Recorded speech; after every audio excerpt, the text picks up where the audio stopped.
지난해 최전방 GOP에서 근무하던 이등병이 선임병들의 집단 괴롭힘 끝에 총기로 극단적 선택을 하는 일이 있었습니다. 그런데 당시 괴롭힘 가해자인 하사가 사건을 은폐하기 위해 총기 오발 사고인 것처럼 보고했다는 유족 측의 주장이 나왔습니다. 이에 대해서 군 당국은 최초 보고를 즉각 정정한 만큼 허위 보고로 볼 수 없다고 반박했습니다. 김다현 기자가 보도합니다. 지난해 11월 강원도 인제에서 경계 근무를 하다가 총상을 입고 숨진 김모 이병의 아버지가 취재진 앞에 섰습니다. 군사경찰의 조사 결과 김 이병은 극단적 선택을 한 걸로 밝혀졌는데 사건을 최초로 보고한 A 하사가 총기 오발에 따른 사고사로 위장했다고 주장합니다. 최초의 보고는 극단적 선택이 아닌 사고사였습니다.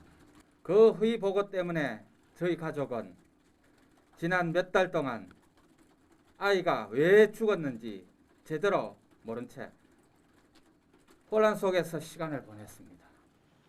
A 하사는 김 이병을 괴롭힌 가해자로 지목된 인물인데 자신의 잘못을 감출 목적으로 허위 보고를 했다는 겁니다. 그러나 군 당국이 이를 인지하고도 A 하사를 입건하지 않는 등 감싸기에만 급급했다며 아버지는 울분을 토합니다.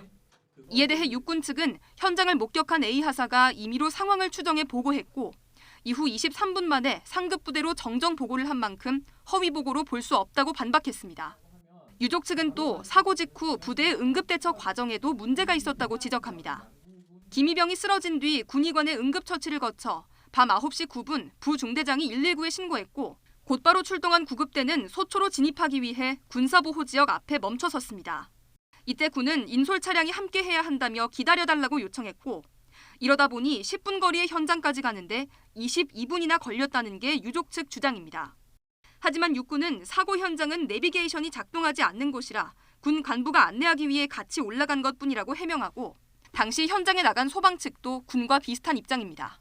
현장 위치가 뜨지 않기 때문에 보통 입구에서 그쪽에서 연결해주는 연락관을 만나서 같이 이동을 하는 게 거의 대부분입니다. 아울러 유족들은 이와 함께 선임병들이 A4 용지로 29쪽 분량의 부대 용어 자료집을 외우라고 하는 등 괴롭힘을 일삼았는데도 부대는 손을 놓고 있었다고 비판하는 상황. 육군은 안타까운 사고가 발생한 것에 사과한다며 괴롭힘 가해자 등 부대 관계자 20여 명에 대해 법적 조치를 하겠다고 밝혔습니다. YTN 김다현입니다.